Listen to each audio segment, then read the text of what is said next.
Pee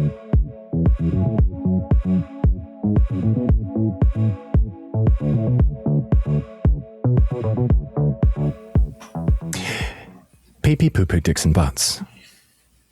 Good. Testing. Excellent. Yes, I have a sound wave. Cool. That's how we start every recording. If you've forgotten. Do I click anything from here, or you do it all? No, I've got it all done. Yeah, because you're connected. Right. Yeah, I'm recording video and audio. Perfect. It's easy street. And then I'll put you in a little box and it'll look really nice. Love it. Not to put you in a corner, only in a box. Put baby in a corner. Yeah. You're boxing me in. We only do railroading if it services the actual play. It's funny. Or if it's... All right, everybody, welcome to Behind the Bar, the show at No Latency, where I interview people who've been on the show and who are cool. And a cool person we have today is Anais Morgan. Or is it Anais R. Morgan? Which do you prefer? It's Anais Morgan. It was just easy. It was easy to get the Instagram handle. So Anais R. Morgan. Okay, fair play. Yeah, and people should follow you there. Shameless plug. Ta-da. I guess so. So welcome back to the No Latency side of things. But before we get into that, how goes ISD? It's going good. We wrapped season 3, so we're done with Edge of Extinction for the time being, and we're going to do some cool stuff is in the works right now. Oh, yeah. We just released a one-shot of the upcoming Exodus tabletop role-playing game. Cool. Sponsored by Renegade Game Studios. So that was, I wasn't in town to be in that one, but I did produce it. So that was really cool. And it was a cool opportunity. And we got some really fun people on the channel for that one shot. And it was great. It was really sick. So that was really cool. And yeah, we're just in the pre-pro writing phase. My dad's in the writing phase for his next show. It's a fun phase. I wish I had more time for it, but unfortunately... There's never any time for anything. There's never any time for anything. Yeah, exactly. Yeah. But you've done quite a few different TTRPGs at ISD at this point. It's not just Exodus and Cyberpunk Red. Because, we did that Mothership one. Yeah, what else have you done? Monster of the Week. Yeah. And Scum and Villainy, which is Scum and Villainy. Yeah. It's such a good system. Have you tried Blades in the Dark proper? Yes, a long time ago. I played it once. A long time but ago. Not on ISD. Not on ISD. No, just Scum and Villainy. So. Have you been in all of them, or have you just produced in all of them? I haven't been in all of them. I do have a hand in all of them. Usually. Yeah. No, it's fairly obvious that you do. People do the thing. No, I wasn't in. I wasn't on camera for the Exodus one. We did the Designer Bleak. Which you were a part of. Right. I was kind of AD mode a little bit during that one and helping make that happen. So yeah, I'm involved. Very involved. Yeah, very involved. Yeah. Did you start ASD before you started working at Renegade? I did. It helped me get the job for sure. That's what I was going to ask. Do you think both on and resume kind of surface, as well as the skills you learned in there? Do you think it translated well? Yeah, well, I had initially applied to a sales assistant role. Right. And then they saw my resume and they found my content and they were like, actually, we think you'd be better on marketing because we need somebody to host our live streams and do the social media thing. And I was like, I can do that.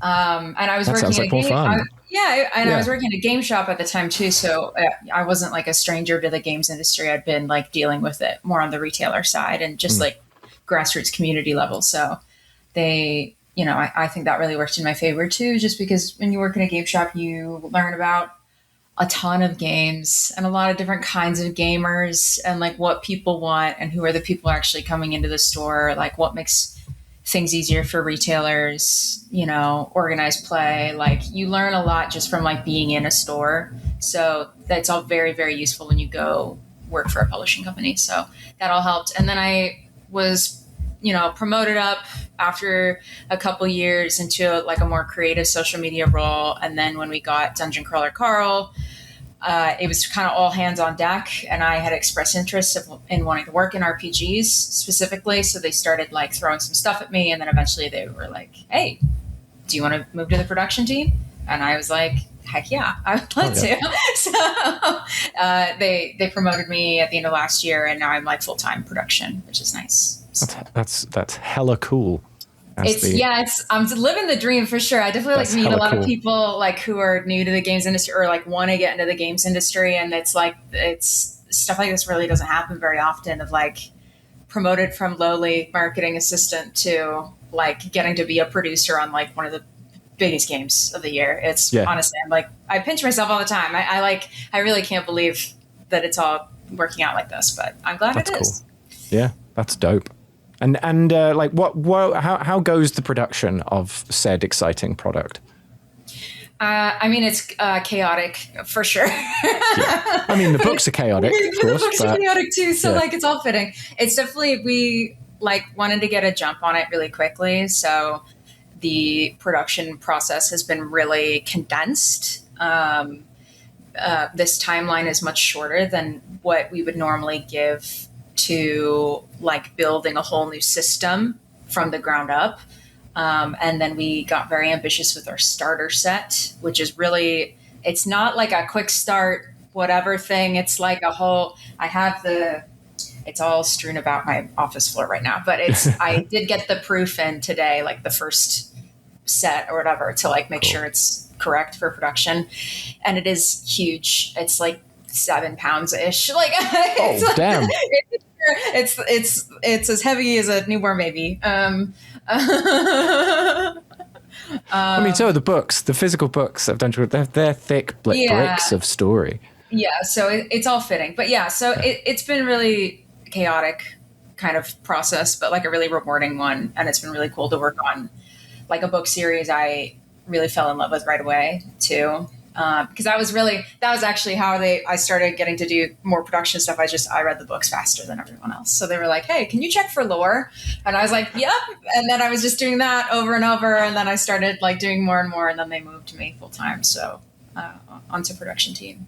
And are you doing like writing? Or are you organizing story? Are you like playtesting? Like, how does your role work?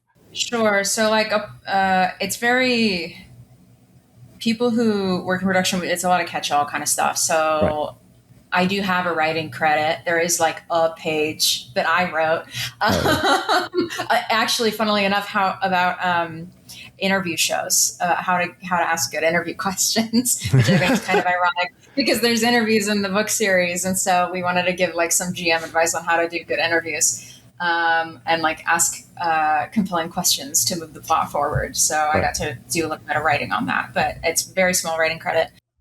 Like a lot of what I've been doing has been, so all the art that we need needs to get commissioned. So somebody needs to write the brief for the artist of how to commission the piece. And when you're working with a massive property with like a lot of like canon stuff, you need to like go back into the book. It's like, okay, what finger did Carl wear this ring on? Like, when did he get it? Like, you know, all of the little meticulous things. So like, it's pretty involved. And I did that for the RPG, but also for Dungeon Crawler Carl Unstoppable, which is the card game. So it's like, and every card has like unique art. So it's just like tons and tons of descriptions. And then I do a little bit of writing development with the lead producer, Kevin, if he just needs a second set of eyes, because obviously he's very busy. So I'll help there and give feedback on things and just like writer's room a little bit. But yeah, and just like mostly I feel like my role has really been like, how do I make this the most fun? Like, what is this community about? Like, who are the people who are going to be picking up this game? How do we cater to them? Like, what are the fans going to want? Like, how do we best serve the fans has been a lot of like my approach to everything. So, yeah. Well, that's also super exciting because I'm super excited to dive into it when it eventually arrives on shelves and digitally. Yeah. Cool. Yeah, PDFs. Yeah. PDFs, the most powerful part of modern day tabletop RPGs. Well, it's definitely a cyberpunk community for sure. They love PDFs Yeah. more than any other tabletop gamers. I The feel iPad like is very cyberpunk acceptable players, at our table. That kind of thing. yeah, cyberpunk players love to play online more than like anybody. Yeah, I really enjoy it. It's fun to use the tools because it feels like the thing, you know. Yeah. Talking of playing online, you've played a few games with us now, I have. both in person and online as part of the thing that we do with the podcast, No Latency. But you brought Coyote to me. I didn't say this is what you're playing. I was like, bring whatever you want. Yeah, well, you said a nomad. You were like, we need a nomad. Yeah, you need a nomad. But what do you? How did you come up with the rest? Because that's all I asked. Yeah, I mean, I think mostly because over on ISD the show gets really heavy sometimes. So I think Day and I, which is an understatement of the century for sure. But like, I think Day and I were just mostly really excited to be playing more lighthearted characters in Cyberpunk. Right. Because there is so much opportunity to be super silly. It's just not how we often play on ISD. So it was cool to just like do something more lighthearted and fun. But yeah, I mean, it was definitely one of those things that like the bits develop because everyone's so funny and fun to play with, and it's such like a relaxed environment. Like the bits develop as you go, and then suddenly it's like, well, what do I think is funny? What's the funniest choice I can make right now? So, and then slowly that builds the character of like, yeah, paint, draw, sculpts. That's going to be the big stat, I guess, because I think it's funny. Like because it's funny that she would have like a psychedelic van. Like I think I love she like loses her brother like really early. That was kind of a like the hook and the first episode we did. And so I like the idea that she just got really into drugs and partying and is lonely. So she like latches onto Vivi and has this really like wildly anxious attachment style, like codependency with people. Because and the irony that Teensy's like completely there for her and wants to be there 100% of the time. Yeah. It's too. just watching a person like have a breakdown, kind of like deal with grief in like a really funny way. Because I think that when bad shit happens, sometimes we react funny. Yeah. I'm one of those people. Like, that's very much what the core of that character is. Just like Night City's bad. Yeah. And it's really this bad. Is how we cope. Yeah. No, nice. So that's like stress relief and grief has been the core to Coyote, essentially. Yeah, definitely. And like a deep wanting, like anxious attachment friendships, I think is kind of my favorite bit that we do. Just like, do you have a favorite? Do you have a favorite moment you've had on the show? Oh, I mean, honestly, the live show at San Diego last year was really, really funny. Getting to play with Spoon and really nomad it up was very, very funny to me. So I really like that one. I think, the stand-up bit was absolutely just perfect. I got put on the spot too, so it's just like, oh god, how do I work my way out? No, I really like that too because I hadn't performed on like in front of people for a while at that point too, so it was like the first like live thing I'd done in a minute, and it like afterward, it's just when you have a good show, there's just no better feeling. So it was just like we do have a blast at Comic-Con. Yeah, you want to come again this year? Oh, yeah. It's crazy that you asked me. Yeah.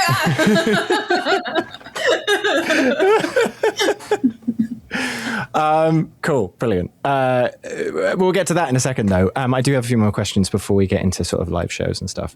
Actually, on the subject of live shows and making this kind of content, what do you think makes a good actual play? Because, we got ISD and No Latency, we're in the same world, but we tackle this dystopia with a little tongue-in-cheek comedy, whereas you drive home how sacrifice is like a really big deal. Yeah. Although, both shows kind of have their moments of each, I suppose, but just more in one and less in the other. What makes good actual play? I've gotten that question so many times. Yeah. And like, honestly, it's a hard question to answer because there's just no easy answer to it. Good audio. So I have a friend who she has never done an actual play before, right. and she's doing one for the first time. She's actually my partner's friend. And so I was like, I'll help. Like, I'll get some advice if she wants help. She's never done any content before. And she gave me like this big long list of questions. And it was just like, how do you make a good actual play? And I was like, man, brother, that's a loaded question. Yeah, it's a loaded question. That's why I'm asking you it. I mean, I think there's a lot of things. I think the biggest difference between an actual play and a home game is like taking into consideration the audience's perspective. I think where a lot of actual plays fail is when people are like, oh, we'll just record our home game. Because that's the story we've been fed of like how Critical Role became successful. So I think a lot of people think that that's just what you can do. Do you think that's true? I don't think that's true. Well, and it's not. I mean, that's kind of the legend. Like, oh, it's just a home game. Vox Machina was a home game, and it's like, well, it was. And also they had Felicia Day and Geek and Sundry backing them up. They're all like massively talented, skilled, professional actors that have been doing it forever. You know, like there's a lot that goes into it. You don't become an overnight success overnight, right? So I think where a lot of like actual play fails is people just being like, well, I'll just turn on a mic. We'll just record our home game, and then that'll be a good actual play. And usually it's not, and it's not because it's not a good game, because I'm sure everybody's having fun at the table, but it's because you're not taking into consideration the audience's perspective. Right. And there's just like so many things that come along with that. Like, I think, obviously you have a very produced show where you like make a lot of creative choices in post. And that's like a lot of where I feel like your curating comes in for No Latency is right. in the post-production and in your maps and all the art stuff. Like, you really like dig into that. And like for us, we don't really edit, like honestly, any of the ISD stuff, apart from like our breaks or whatever. But, right. So it's like no, like minimizing crosstalk at the table. Like, how do I craft a really good scene in this moment? It's very like acting driven of like, writing wise, like, how am I going to write this really compelling character? And I'm sure my dad could speak to like what goes into GMing for an actual play versus a home game much more than I can, because he's right. GM'd a lot more actual play than I have. Whatever. I joked about like good audio, but like stuff like that, having good audio, it makes a huge difference. I think you've nailed it on the head though with the audiences at the table, and remembering that I think is essential. That's the you're putting on a show. I mean, at the end of the day, you're putting on a show. It's like when you're a fun theater kid, you can like do an improv game in somebody's basement at a party, and like that's fun. But like I wouldn't necessarily put that on a stage in front of everybody. Like that's just different. It's just a different kind of thing of like, how are you curating your story for your audience? Yeah, and you've sort of answered my next question, which was what makes a good home game, and it's the one where you're having fun.